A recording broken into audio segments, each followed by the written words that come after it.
Qualifying highlights then, round 2, Supanburi in Thailand. Dylan Ferrandis was fastest in time training, but he was left behind through the first corner as Jeffrey Hurlings pulled a whole shot ahead of his teammate Paul Jonas. Max Anstey was in there in third, but around the outside from nowhere in the first few corners was the 3-2-1 of Samuele Bernardini on the factory TM. Behind them, the 41 of Jonas, then Anstey, then Ferrandis with the 95, Robert Just, behind in fifth.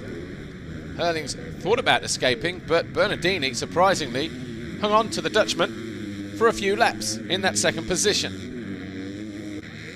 Dylan Ferrandis was in fifth place, trying to find a way past the number 6 of Benoit Pacharel, but looked like he was playing a waiting game, but his race would come to an end on lap 4.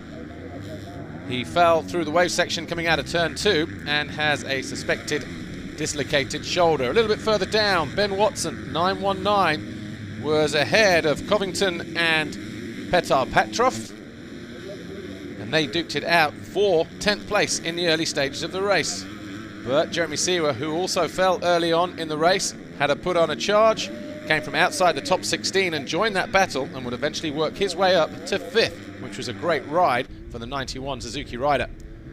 Benoit Pacharel got himself into 3rd place, but then lost ground as he went off track on one of the big jumps. Jeffrey Hurlings, though, was clear. Paul Jonas did get caught by Pacharel and was pushed down to 3rd as Max Anstey closed in on the number 99 Husqvarna. Anstey got close to the Latvian and over on the far side of the circuit made a great pass over the next jump to move into 3rd with a handful of laps to go. Jonas was just struggling to hold on due to that hand injury earlier on in the season. But Jeffrey Hurlings, though, was in dominating fashion.